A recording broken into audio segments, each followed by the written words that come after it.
Vamos eliminando las zonas que nos gusten menos. Por ejemplo, esta zona de aquí. ¿Eso con la goma o...? No, ahora por ejemplo estoy utilizando la herramienta esta de sobreexponer y así, para quemarlo, ¿vale? Para veis. O sea, con esto, ¿qué hace? Cuando pasemos el pincel, por ejemplo, esta zona de aquí quedará con un color plano, y en cambio esto nos hará una transparencia, ¿vale? Entonces con esto ahora también podemos hacer un poco, eliminarnos algunas zonas de la imagen para que no nos quede tan cuadrado, ¿vale? Que nos quede un pincel algo más. Ahí.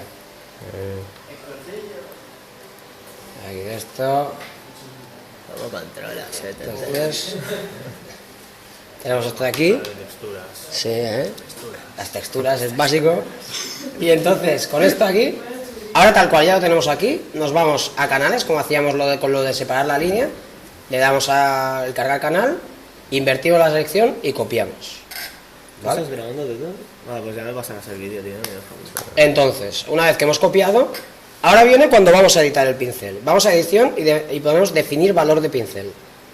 ¿Vale? ¿Veis? Nos queda un pincel de un tamaño medio, 512 ya está bien, no es un pincel muy grande, nos permitirá trabajar bien. Y ya lo tenemos en el menú. Entonces, si nos vamos abajo del todo del menú, nos lo carga. Graba, Charlie, nos perdemos. Miniatura pequeña. Vale. ¿Veis? Siempre nos aparecerá al final del menú. Entonces, con este nuevo pincel, pues lo podemos utilizar. Vamos a ponernos, por ejemplo, el pincel. Estamos ahora en la goma de borrar.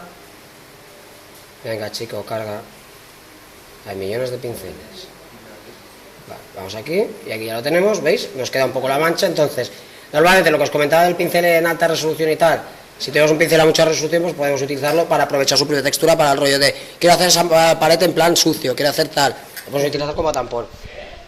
Pero si tenemos un pincel a baja resolución además, podemos utilizarlo para pintar con él. Entonces, una vez que lo tenemos aquí, que tenemos ya el pincel básico, viene la hora de tunearlo, que esto es lo básico para utilizarlo en lo del ejercicio este del cómic para hacer las nubes o así. Entonces nos vamos aquí al menú de pinceles, ¿vale? Que hasta ahora lo único que habíamos visto en el menú de pinceles era esta zona de aquí. Entonces, pues, por ejemplo, le cambiamos la orientación al pincel, ¿vale? Le damos un poco de ángulo. Entonces le damos un poco, jugar con la dinámica de la forma para que se nos ajuste más. Vamos un poco a dinámica, ¿veis? Variando un poco esto le daremos un aspecto o un rollo menos homogéneo, más de textura, más como si estuviésemos trabajando, pues por ejemplo con un grafito o algo así.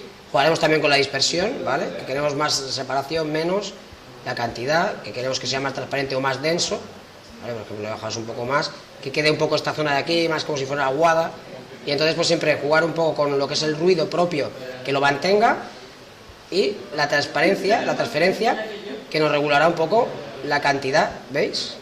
De esto. Entonces ahora tenemos un pincel que queda incluso algunas zonas en plan como si fuera más de aguada o así, que nos puede servir para determinados efectos. Entonces, una vez que tenemos esto... Parece carboncillo. Sí. Entonces, tenemos así, podemos jugar así, los trazos de esto, no nos queda tan homogéneo esto. ¿Veis? Si hemos bajado la opacidad nos queda un poco más, casi como si fuera tinta. Y entonces, con esto así, todo esto que hemos aplicado aquí, lo podemos aplicar también a la herramienta del dedo, ¿vale?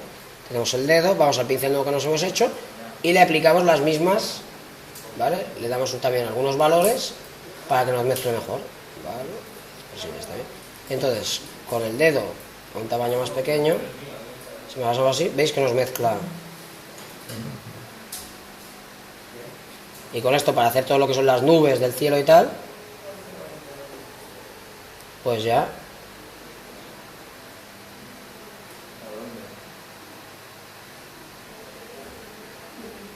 nos resultará bastante más útil. Además, fijaos que normalmente a veces al ordenador le cuesta si utilizamos un pincel normal de Photoshop y tal. En cambio, con estos pinceles que nos hacemos nosotros, al ser una resolución bastante más baja, pues el ordenador se estresa menos y mezcla mejor y arrastra más el color. Entonces, para hacer...